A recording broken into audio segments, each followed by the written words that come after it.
व्यसन में डूब करके जो कुक्रिया करते हैं एवं उनसे होने वाली जो खराब परिस्थितियां वह कैसे ठीक हो। पहली बात, हम जो व्यसन करते हैं उसे हमें छोड़ना चाहिए, क्योंकि जिस आप खुद स्वीकार करते हैं कि व्यसन से प्रेरित होकर ही शास्त्र विरुद्ध आचरण हो रहा है, वो किसी भी तरह का कोई व्यसन हो, बहुत ध्यान से सुनो, इधर उधर नेत्र मत चंचल करो।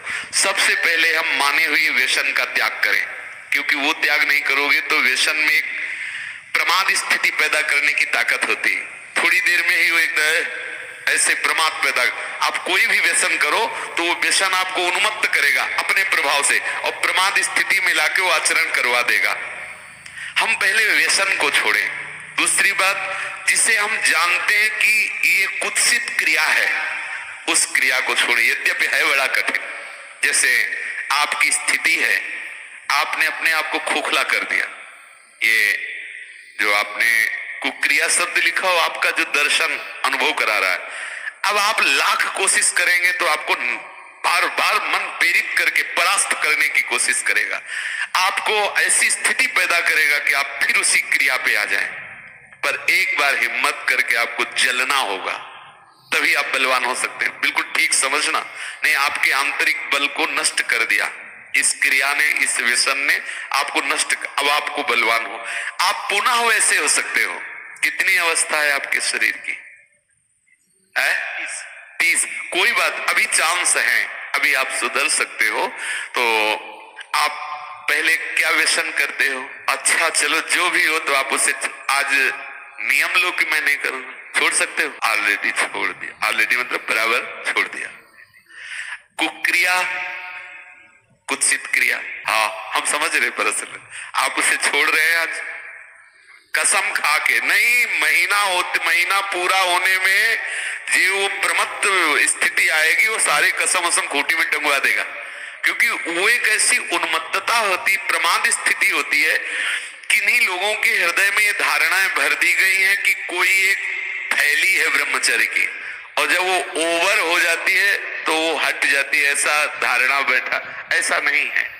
जिन लोगों को ऐसा लगता है कि ये ब्रह्मचर्य रहा ही नहीं जा सकता, जिन लोगों को ये भावना है कि ये नष्ट ही हो जाएगा, कह रहे कि जैसे अपने लोग कसम खा ले कि हम ऐसा नहीं करेंगे, तो 2 दिन 4 दिन का जो आपका अभ्यास है वो तो आप रोकेंगे, लेकिन जब वो महीना 15 दिन होगा तो आपके अंदर फिर प्रमाद स्थिति आएगी। अगर उस स्थिति में आप क्रिया ना करें, कुछ दिन सह जाएं, तो उसका कुछ दिन जो आपका अभ्यास रहा है वो आपको भ्रष्ट करता रहेगा स्वाभाविक बिना क्रिया। तो आपको घबराना नहीं है, आप धीरे धीरे क्रमशः ठीक हो जाएंगे। इस विषय पे चर्चा हो चुकी है, पर आप इसमें कुछ प्राणायाम आवश्यक है। किसी योगी जो प्राणायाम के गुरु हैं उनसे आप मिल करके, क्योंकि हम तो वृंदावन के राधा आशिक हैं, हम ये फुस फसत सिखाते नहीं हैं, तो किसी योगी से प्राणायाम कुछ सीख लें।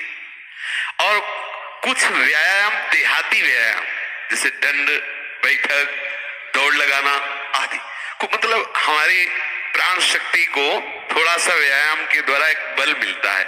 और कुछ आहार नियंत्रण, कि हम इधर उधर की वस्तुएं ना खाएं, वो उसमें पड़े हुए हैं वीडियो में कि ये चीज ना, जैसे ब्रह्मचर्य में सहायक सावधानियां, ब्रह्मचर्य में सहायक भोजन, वो उसमें उसको विस्तृत रूप से आप सुन लीजिए और उससे धारण। मुख्य बात है चिंतन बदलना, ये सब गौड़ बात है, मुख्य बात है चिंतन बदलना। यदि हमारा चिंतन विषय लोलुप बना रहा तो चाहे जितना सात्विक भोजन करो, चाहे जितना आप नहाओ धो पवित्र व्यायाम सब, लेकिन आप रोक नहीं सकते, क्योंकि चिंतन है।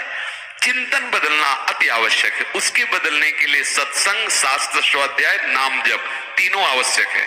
सत्संग और शास्त्र स्वाध्याय और नाम जप। भले गृहस्थी में हो, 30 मिनट अगर हम शास्त्र स्वाध्याय कर लें, मानो श्री स्वामी राम सुखदास जी की टीका जो की हुई गीता है, और वो अमृत है साधकों के लिए, चाहे गृहस्थ हो चाहे विरक्त हो, जरूर स्वाध्याय करना चाहिए। किसी भी संत महापुरुष पर जिस पर श्रद्धा हो उसके प्रवचन सुने, और जो भी भगवान का नाम प्रिय हो वो नाम सुमिरन करे। इससे आपका चिंतन बदलेगा और व्यायाम प्राणायाम से शरीर की नस नाड़ियां मजबूत होगी। शुद्ध आहार से आपको एक सपोर्ट मिलेगा। तो आप तीनों पर दृष्टि डालें।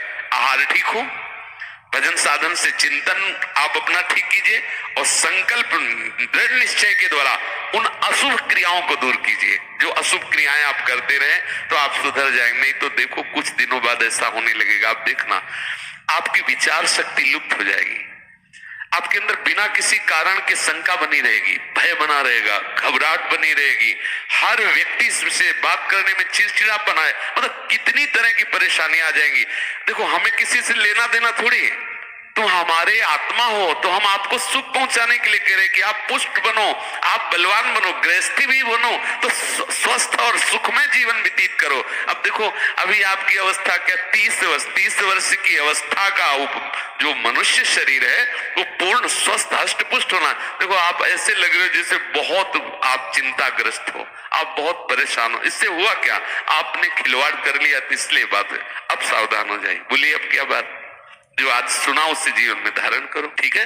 किसी आयुर्वेदिक वैद्य से मिलकर के अगर ज्यादा परिस्थिति खराब हो तो कोई औषधि ले लो, कोई आसपास आयुर्वेदिक वैद्य हो जिनसे आप सलाह करो, वो धातु पुष्टता की आपको औषधि दे, पर आप किसी भी तरह की चेष्टा ना करें। कुछ दिन अगर आप गृहस्थ भी हैं, आपकी पत्नी भी है, तो भी आप कुछ दिन संयम धारण करें जिससे आप परिपक्व हो जाएं, फिर जैसा प्रभु प्रेरणा करें। लेकिन इस समय जैसे हमारे हाथ में चोट लग जाए तो फिर कुछ दिन सेवा निवृत्त हो जाए, उसको पुष्ट कर ले, फिर सेवा। ऐसे ही गृहस्थ धर्म में भी यदि हम बहुत ब्रह्मचर्यहीन हो चुके हैं तो थोड़ा थोड़ा ब्रह्मचर्य का अभ्यास करके हम पुष्ट बने